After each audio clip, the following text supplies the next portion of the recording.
ఇప్పుడు ఒక పెద్ద సమస్య ఉంది. ఎందుకంటే ఇంతమంది మాట్లాడిన తర్వాత మాట్లాడాలంటే ఏం లేదు వాస్తవం చెప్పాలంటే. ఇక కాకపోతే మరి మైక్ ఇచ్చిండ్రు కాబట్టి తప్పదు. అందుకని ఇటువంటి మీటింగ్లకు పోయినప్పుడు ముందే నా బిడ్డని అడుగుతా నేను ఏం మాట్లాడాలని. అడిగినప్పుడు నా బిడ్డ ఏం చెప్పిందంటే ఫస్ట్ మాట్లాడేదంటేనేమో చాలామంది పెద్ద పెద్ద వక్తలు ఉన్నారు, నాకేం లేదని చెప్పి సప్పుడే కూర్చో అన్నది. మధ్యలో మాట్లాడేది ఉంటే నాకంటే ముందు మాట్లాడిన మా సత్యవతక్క మంచిగా మాట్లాడింది, నా తర్వాత మా హరీష్ అన్న మాట్లాడతాడు, ఇంకా బాగా మాట్లాడతాడు, కాబట్టి నాకు చెప్పేందుకు ఏం లేని సప్పుడే కూర్చోను. మరి ఆఖరికి మాట్లాడేటట్టుంటే ఏం చేయాలని నేను అన్నా. నేను చెప్పాలనుకున్నంత వాళ్ళు చెప్పేసారు, నాకేం లేదు అని చెప్పి సప్పుడేకి రమ్మని చెప్పింది. ఇలా నా బిడ్డ అమెరికా పోతుంది రాత్రి, కాబట్టి పోయి కలవాలే, ఎక్కువసేపు తీసుకోను, కేవలం ఒక 5 నిమిషాలు. ముందుగా పెద్దలు గౌరవనీయులు శాసన మండలిలో ప్రతిపక్ష నాయకులు కేసీఆర్ గారికి 2001వ సంవత్సరం నుంచి ఈ రోజు దాకా ఒక సోదరుడిగా అండగా ఉన్న పెద్దలు గౌరవనీయులు మత్స్యనాచారి గారికి, గౌరవనీయులైన మరి పెద్దలు మాజీ మంత్రివర్యులు మత్స్యనాచారి గారితో పాటు ఆనాడు పార్టీ వ్యవస్థాపకులు ఒకరు, ఈరోజు ఇప్పటిదాకా అద్భుతంగా ఉద్విగ్నంగా మిమ్మల్ని అందరినీ కూడా మరి ఒక ట్రాన్స్లోకి తీసుకునే విధంగా ప్రసంగించిన గౌరవనీయులు పెద్దలు మాజీ మంత్రివర్యులు హరీష్ రావు గారు, కౌన్సిల్లో డిప్యూటీ చైర్మన్ పెద్దలు బండా ప్రకాష్ గారు, మా అక్క ఇప్పుడే ఒక్కసారి నిరాహార దీక్ష సందర్భంగా జరిగిన ఆనాటి పరిస్థితులను మా అందరికీ గుర్తు చేసిన శ్రీమతి సవితా ఇంద్రారెడ్డి గారు, మా అన్నగారు పెద్దలు मोहम्मद महमूद अली गारू, आप भी आजकल जबरदस्त तकरीर कर रहे हैं, आप पूरा मूड में आ गए, रिवेंज रेड्डी बोल दिया आज पहली बार. अट्लागे गौरवनीयुलैन पेद्दलु अन्नगारू पुन्नाल लक्ष्मయ్య గారు, మా శ్రీనివాస్ గౌడ్ అన్న, సునీతక్క, సత్యవతక్క, గోపాల్ అన్న, మా కొప్పుల ఈశ్వర్ అన్న, కర్ణ ప్రభాకర్ అన్న, ప్రశాంత్ అన్న, యాదన్న, రవన్న, వెనక కూర్చున్న మా ఎమ్మెల్యేలు, మా మాజీ ఎమ్మెల్యేలు, జర పేర్లు ఎవరో చెప్పలేదు ఏమనుకోకురి, అందరికీ వేదిక ముందున్న మా అన్నదమ్ములకు, ఆడబిడ్డలకు, పాత్రికేయ మిత్రులకు పేరు పేరున హృదయపూర్వకంగా నమస్కారం. మాట్లాడిన ప్రతి వక్త, ప్రతి నాయకుడు ఒక మాట అన్నారు, ఇబ్బంది ఏదో ఉన్నది అని. కానీ ఒక్కసారి దయచేసి నేను మిమ్మల్ని ప్రార్థిస్తున్నా, ఇబ్బంది నిజంగా ఏమున్నది మనకు? కేసీఆర్ గారు 2001లో పార్టీ పెట్టినప్పుడు ఆ రోజు ఉండే ఇబ్బందులతో పోలిస్తే ఈరోజు మనం కూర్చున్న ప్లాట్ఫామ్లో ఈరోజు మనం ఉన్న పరిస్థితులు ఏమి ఇబ్బంది? ఇది ఇబ్బందే కాదు, అదొక లొటఫీస్ కేసు, వాడొక లొటఫీస్ ముఖ్యమంత్రి, చేయగలిగేది ఏమీ లేదు, ఇబ్బంది లేదు, మన లేదు. మీరు అనవసరంగా ఇబ్బంది అన్న మాట దయచేసి మీరు మాట్లాడకూడదు పబ్లిక్ వేదికల మీద, ఎందుకంటే ఇబ్బంది ఏముంది? కేసీఆర్ గారు ఆనాడు కడుపు మార్చుకొని తెలంగాణ వచ్చుడో కేసీఆర్ సచ్చుడో, తెలంగాణ జైత్రయాత్రనో కేసీఆర్ శవయాత్రనో అని కూర్చున్నాడు చూడు, గా ఇబ్బంది ముందుకి ఇది ఏమి ఇబ్బంది నాకు అర్థం కాదు. మా తమ్ముళ్ళు కేసీఆర్ గారు నిరాహార దీక్ష కూర్చున్న నాకు యాదుకుంది, ఉస్మానియా యూనివర్సిటీలో మా తమ్ముడు సుమన్ కానీ, ఎర్రోల సీను కానీ, ఇంకా మిగతా విద్యార్థి నాయకులు వాళ్ళ ఈపులు విమానం మూత మోగినాయి, 56, 60 లాఠీ దెబ్బలు పడితే ఒక్కొక్క ఈపు కాలిపోయింది, కమిలిపోయింది. గా ఇబ్బందుల ముందు ఇదేం ఇబ్బంది? ఒక సిరిపురం యాదయ్య, ఒక శ్రీకాంతాచారి ఒంటి మీద పెట్రోల్ పోసుకొని, మనము చిన్న సురుకంటితేనే అయ్యా అవ్వ అంటాం, ఒంటి మీద పెట్రోల్ పోసుకొని భగభగ మండుతుంటే వాళ్ళు పోలీసుల మీద కురికిన చూడు, ఆ ఇబ్బంది ముందుకి ఇదేమి ఇబ్బంది? ఇబ్బంది అనేది లేనే లేదు. నేను మళ్ళీ చెప్తున్నా, అదో లొట్టపీస్ కేసు, వాడొక లొట్టపీస్ ముఖ్యమంత్రి, పీకేదేమి లేదు. కాబట్టి మీరెవరు ఆ మాట మాట్లాడవచ్చు. ఇంకొక మాట కూడా నేను చెప్తా ఉన్నా, ఇబ్బంది అంటే కేసీఆర్ గారు పార్టీ పెట్టినాడు అగమ్య గోచరం, తెలంగాణ వస్తుందో రాదో తెలియదు, మజిల్ పవర్ లేదు, మనీ పవర్ లేదు, మీడియా పవర్ లేదు, తెలంగాణ సమాజం ఒకటిగా లేదు. అట్లాంటి పరిస్థితుల్లో, అగమ్య గోచరమైన పరిస్థితుల్లో ప్రజల కోసం, తెలంగాణ రాష్ట్రం కోసం తన జీవితాన్ని అంకితం చేసి ఆఖరికి సావు నోట్లో తలబెట్టి తెలంగాణ తెచ్చిన నాయకుడు కేసీఆర్. అట్లాంటి కేసీఆర్ తయారు చేసిన సైనికుడిగా, కేసీఆర్ రక్తం పంచుకొని పుట్టిన బిడ్డగా ఇది ఇబ్బంది కానే కాదు. మనం ఎవ్వరం కూడా బాధపడాల్సిన అవసరం లేదు. నేను మిమ్మల్ని కోరేది, ప్రార్థించేది ఒకటే, ఈరోజు రాష్ట్రంలో ఒక 3D పాలన నడుస్తున్నది. 3D ఏంటిదా? 3D. మొదటి డి డిసెప్షన్, డిసెప్షన్ అంటే మోసం. రెండవ డి డిస్ట్రాక్షన్ అంటే అటెన్షన్, మన అటెన్షన్ మళ్ళించుడు. మూడవ డి డిస్ట్రాక్షన్, విధ్వంసం. ఈ 3 జరుగుతున్నాయి. డిసెప్షన్ అంటే ఏంది? ఇప్పుడు హరీష్ రావు గారు చెప్పారు, హేమంత్ సోరెన్ గారు మొన్ననే గెలిచిండు జార్ఖండ్లో, కానీ నిజాయితీ గల నాయకుడు కాబట్టి, నిజాయితీ గల బిడ్డ కాబట్టి జార్ఖండ్ రాష్ట్ర ఏర్పాటు కోసం వాళ్ళ నాన్నగారు శిబు సోరెన్తో పాటు కొట్లాడిన బిడ్డ కాబట్టి, ఆ ప్రజల మీద ప్రేమ ఉంది కాబట్టి, ఆ రాష్ట్రం మీద ప్రేమ ఉంది కాబట్టి, నిజాయితీ ఉన్న ఒక గిరిజన బిడ్డ కాబట్టి, ఇచ్చిన మాట నిలబెట్టుకోవాలనే సోయునోడు కాబట్టి వెంటనే 2500 ఇస్తాను మొదటి నెల నుంచి. అది నిజాయితీ. అదే మరి రేవంత్ రెడ్డి ప్రభుత్వం ఏం చేస్తున్నది మీరు చూడండి. ఎంత దారుణం అంటే, మోసం ఎట్లుంటుందంటే, ఒకటేమో 6 గ్యారంటీలు, అఫిడవిట్లు, దేవుళ్ళ మీద ఒట్లు, అవన్నీ మీకు తెలుసు. నేను చెప్పా, నిన్న చూసిన నేను టీవీలో, జాతీయ టీవీలో ఆజ్ తక్ అనే టీవీ, కాంగ్రెస్ యొక్క అధికార ప్రతినిధి ఆమె ఉంటుంది, పెద్ద మనిషి ఒక ఆమె, సుప్రియానో శ్రీప్రియానో, ఆమె చెప్తున్నది నిన్న జాతీయ మీడియాలో కాంగ్రెస్ లో మోసం ఎట్లుంటుందో చెప్తుంది. మరి మీరు మళ్ళా ఢిల్లీలో మాటిస్తుండ్రు, మహిళలకు ఏదో ప్యారీ బెహనా స్కీమ్ అని పెడుతుండ్రు, నెలకు 2500 ఇస్తామంటుండ్రు, ఎక్కడన్నా ఇచ్చిండ్రా 5 వరకు అని అడిగింది ఆమె. అడిగితే ఆమె ఏమంట దొరికినా, తెలంగాణలో 90 లక్షల మంది ఆడబిడ్డలకు నెలకు 2500 మా ప్రభుత్వం ఇస్తున్నది, నెలకు టంచంగా ఇస్తున్నదని ఆడ గంటాపదంగా మోసం చేస్తూ అబద్ధాలు చెప్తా ఉన్నారు.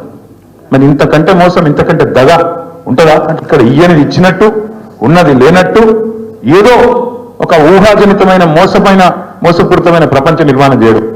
ఇక రెండోది విధ్వంసం. నిజంగా మనకున్న ఇబ్బంది ఏ పాటి ఇబ్బంది? ఇక్కడ హైదరాబాదితులు వచ్చి ఇల్లు కోల్పోతుంటే ఏడ్చిలు చూడు, వాళ్ళ ఇబ్బంది ముందు మనది ఏమి ఇబ్బంది? ఇవాళ లగచర్లలో రైతులు భూములు ఇవ్వకపోతే తీసుకుపోయి 40 రోజులు గిరిజన రైతులను జైల్లో పెట్టింది చూడు, వాళ్ళ ఇబ్బంది ముందు మనది ఏమి ఇబ్బంది? కాబట్టి ఇవాళ ఈ ప్లాట్ఫామ్ లో మన పార్టీ 25వ సంవత్సరంలో అడుగు పెడుతున్న ఈ సంవత్సరంలో మనకి ఇదేం పెద్ద ఇబ్బంది కాదు. కేసులు అనేది అసలు ఇష్యూయే కాదు. మనం చేయవలసింది ఈరోజు ఒకటి, జనవరి 8వ తారీఖు ఈరోజు. ఇంకా సంవత్సరం మొత్తం మనం ముంగటుంది. ఇంకా 360 రోజులు, దాదాపు 358 రోజులు మనం ముంగటున్నాయి. ఈ 350 రోజులు మనం చేయాల్సిన పనుల్లో ఒకటే, రైతు భరోసా విషయంలో రేవంత్ రెడ్డి చేస్తున్న మోసాన్ని ప్రతి రైతుకు అర్థమయ్యే విధంగా, అరటి పండు ఒలిచి నోట్లో పెట్టినంత మంచి సులువుగా ఇంటింటికి, గల్లి గల్లికి, గడప గడపకు పోయి రైతులకు జరుగుతున్న మోసం చెప్పాలి. ఎట్లా రేవంత్ రెడ్డి ప్రభుత్వం ఒక్కొక్క ఎకరానికి 17,500 రూపాయలు రైతులకు బాకీ ఉన్నదో బరాబర్ చెప్పాలి. 2 సార్లు అసలు రేవంత్ రెడ్డి ప్రభుత్వం వచ్చిన తర్వాత ₹1 కూడా రైతు బంధు ఇయ్యలే, ఒక్క పైసా కూడా ఇయ్యలే.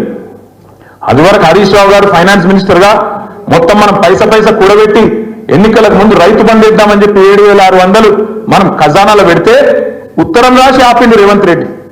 ఎలక్షన్ కమిషన్ కు ఉత్తరం రాసిండు, రైతు బంధు ఇస్తే ఓట్లు ప్రభావితం అయితే ఇయ్యద్దు అని. అప్పుడు ఎలక్షన్ కమిషన్ ఆపింది.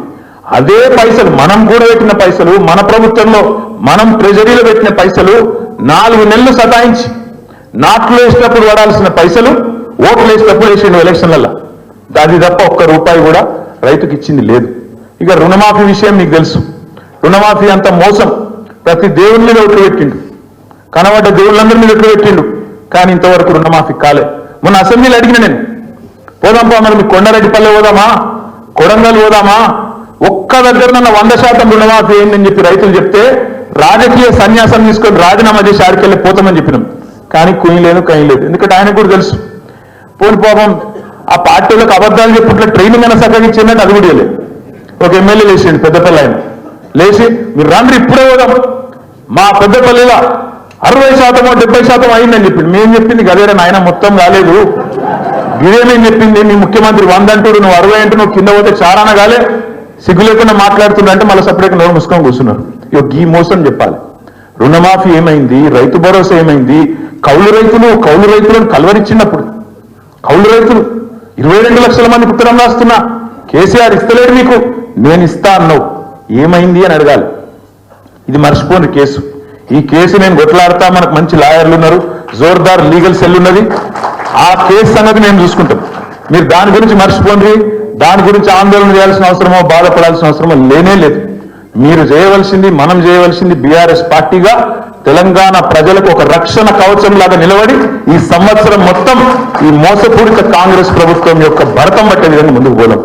కౌలు రైతుల గురించి మాట్లాడదాం, రైతు కూలీల గురించి మాట్లాడదాం, రైతన్నలకు జరుగుతున్న మోసం, రైతు భరోసా విషయంలో 15,000 అని చెప్పి వరంగల్లో రైతు డిక్లరేషన్ అని చెప్పి నువ్వు చెప్తే నమ్ముతలేరని చెప్పి రాహుల్ గాంధీని తీసుకొచ్చి, ప్రియాంక గాంధీని తీసుకొచ్చి వాళ్ళ నోటమ్మడి కూడా అబద్ధాలు చెప్పించి ఇవాళ గొంతు కోసినావు కదా రైతులకు, దాని గురించి మాట్లాడదాం. ఉద్యోగస్తులకు ఇవాళ భూమితో సంబంధం కట్ చేస్తున్నావు. ఉద్యోగస్తుడైతే ఆయన కట్ చేయాలి వెంటనే రైతు బంధు. ఆయన మరి రైతు బిడ్డ కాదా? రైతు బిడ్డకు రైతుతో భూమితో సంబంధం కట్ చేస్తావా? వాళ్ళ అమ్మనో నాయననో చేస్తారు వ్యవసాయం, నీకేం వచ్చింది? కట్ చేస్తా అంటాడు. రుణమాఫీ ఇవాళ ఎక్కడ కూడా ఏ ఊరికన్నా పోదాం, చారానో 30 పైసలు అయింది, ఇంకా 70 పైసలు బాకీ ఉన్నాడు, చేస్తలేడు. అందులో కూడా మళ్ళీ కటింగ్లు పెడుతున్నాడు. ఉద్యోగులకు పిఆర్సీ లేదు. ఇప్పుడే నేను చూసిన ఇక్కడికి వచ్చేటప్పుడు నేను హరీష్ రావు గారు ఒక ఏఎస్ఐ మహబూనారాయణ, ఆయన పేరు సాదిక్ ఖాన్ ఏదో ఉంది, కాన్సెప్ట్ సాదిక్ అలీ, ఆయన ఇప్పుడే ఒక వీడియో పెట్టాడు. పాపం రిటైర్ అయిందట, 8 నెలలు అయిందట, బుడ్డ పైస వస్తలేదు, పెన్షన్ వస్తలేదు, సత్యపిక్కున్నా, నేను పోతున్నా, రేవంత్ రెడ్డికి వీడియో పెడుతున్నా అని చెప్పి ఆత్మహత్య చేసుకుంటున్నాను ఇప్పుడే వీడియో పెట్టిండు. ఒక ఇట్లాంటి పరిస్థితి ఇవాళ పెన్షనర్ల పరిస్థితి గది, ఉద్యోగుల పరిస్థితి గిది. మళ్ళా ఇవాళ ఇవన్నీ ఉండగానట మీదికి ఒక్క అమలు చేసిందిలో ఒక్క హామీ. ఇప్పుడు హరీష్ రావు గారు మంచి మాట చెప్పినారు, అప్పులు అప్పులు అప్పులు అని తప్పుడు కూతలు కూర్చిండు. ఒక గది చెప్దాం, అప్పుల పేరిట చేసిన తప్పుడు ప్రచారం. ఆనాడు మేడిగడ్డకు పర్రె పడ్డది అన్నాడు. మేడిగడ్డకు పర్రె, నేను మొన్న చెప్పినా మళ్ళీ చెప్తున్నా, మేడిగడ్డ ఈరోజు ఒక పెద్ద భూకంపం వస్తే కూడా తట్టుకొని బ్రహ్మాండంగా నిలబడ్డది. 28 లక్షల క్యూసెక్కుల వరద వస్తే కూడా తట్టుకొని నిలబడ్డది. ఇవాళ పడ్డది పర్రె మేడిగడ్డకు కాదు, నీ పుర్రెకు పడ్డది. నీకు బుద్ధి లేదు, నీకు ప్రభుత్వం నడుపుడు చాతనైతే లేదు, దాన్ని రిపేర్ చేసి యాసంగికి నీళ్ళు ఇచ్చే తెలివి లేదు. దాని మీద మాట్లాడదాం. యాసంగి పంటకు రైతులకు చివరికి అటు కిందికి కోదాడకు, సూర్యాపేటకు, తుంగతుర్తికి, మా డోర్నకల్కు అక్కడికి నీళ్ళు వస్తలేవన్న మాట గది మాట్లాడదాం. అంతేగాని ఈ కేసు, దీని గురించి ఏందో ఆందోళన, దీని గురించి ఇబ్బంది ఏమీ లేదు. బ్రహ్మాండంగా కొట్లాడదాం, సుప్రీంకోర్టుకు పోదాం, ఇంకో కోర్టుకు పోదాం. మనం తప్పు చేయలేదు. తప్పు చేయనప్పుడు ఎవ్వరికి భయపడే అవసరం లేదు. బరాబర్ న్యాయ పోరాటం చేద్దాం. హైదరాబాద్ ప్రతిష్ట పెంచడానికి, తెలంగాణ ప్రతిష్ట అంతర్జాతీయంగా ఇనుమడింపజేయడానికి ప్రయత్నం చేసినాం తప్ప ఒక రూపాయో అర పైసనో ఇందులో అవినీతి లేనే లేదు. కాబట్టి ఎవరు ఏమన్నా మీరు పట్టించుకునే అక్కర్లేదు. మనం చేయాల్సిన పోరాటం రైతుల గురించి, 4000 పెన్షన్ల కోసం ఎదురు చూస్తున్న అవ్వ తాతల గురించి, అదేవిధంగా తులం బంగారం ఇస్తానని చెప్తే నమ్మి ఓటేసిన ఆడబిడ్డల కోసం, అదేవిధంగా 2500 మహాలక్ష్మి అని చెప్తే కొంతమంది తల్లులు ఎవరైతే మోసపోయినారో వాళ్ళ గురించి మాట్లాడదాం. ఈ సంవత్సరం మొత్తం ఆ పని చేద్దాం. తప్పకుండా కేసీఆర్ గారు చాలా స్పష్టమైన ఆలోచనతో ఉన్నారు. ఈ సంవత్సరం మనం కొత్త కమిటీలు కూడా వేసుకోవాల్సిన అవసరం ఉంది. సభ్యత్వ నమోదు, కొత్త కమిటీలు, బూత్ కమిటీ నుంచి మొదలు పెడితే గ్రామ కమిటీ, వార్డు కమిటీ, మండల కమిటీ, పట్టణ కమిటీ, జిల్లా కమిటీ, నియోజకవర్గ కమిటీ, అదేవిధంగా రాష్ట్ర కమిటీతో పాటు కొత్త అధ్యక్షుని కూడా ఈ సంవత్సరమే మనం ఎంపిక చేసుకోవాల్సి ఉంది. ఆ పని చేద్దాం. కార్యకర్తలకు శిక్షణ శిబిరాలు పెట్టుకుందాం. ఇప్పటిదాకా ఇంతమంది నాయకులు మాట్లాడిన మాటల్లో అన్ని విషయాలు అందరికి తెలియకపోవచ్చు. ఇదే కార్యక్రమాన్ని ప్రతి జిల్లాకు పోదాం. 32 జిల్లాల్లో పార్టీ ఆఫీసులు ఉన్నాయి, వాటిని యాక్టివేట్ చేద్దాం. మీరు హైదరాబాద్కి వచ్చారు కాదు, మేమే మీ కాడికి వస్తాం. జిల్లాలోనే శిక్షణ కార్యక్రమాలు పెట్టుకుందాం. బ్రహ్మాండంగా అందరం కూడా కలిసి కట్టుగా. హరీష్ రావు గారు ఒక గొప్ప మాట చెప్పినారు. ఏమన్నారు? ఇది ఒక కుటుంబం, 60 లక్షల కుటుంబ సభ్యులున్న కుటుంబం బీఆర్ఎస్ పార్టీ. కాబట్టి ఒకరికి కష్టం వచ్చినా అందరం కూడా, ఒక కాకికి కష్టం వస్తే 10 కాకులు ఎట్లా చెప్తే వాళ్ళతో అట్లే 60 లక్షల మంది కుటుంబ సభ్యులున్న ఈ పార్టీని ఒకరికొకరం అండగా ఉంటూ కాపాడుకుందాం. తెలంగాణ ప్రయోజనాల కోసం, మన కోసం కాదు, తెలంగాణ బాగుండాలని కోరుకునే పార్టీ, తెలంగాణ కోసమే పుట్టిన పార్టీ, తెలంగాణ ప్రయోజనాలే పరమావిధిగా పనిచేసే పార్టీ. ఇవాళ ఉన్న ముఖ్యమంత్రి గారికి తెలంగాణలో ఇబ్బంది అనిపిస్తుందట. ఆయనకు ఉమ్మడి రాష్ట్రంలోనే బాగుండే, తెలంగాణలో బాగలేదు అని ముఖ్యమంత్రికి అనిపిస్తుందట. ఇది మన కర్మ.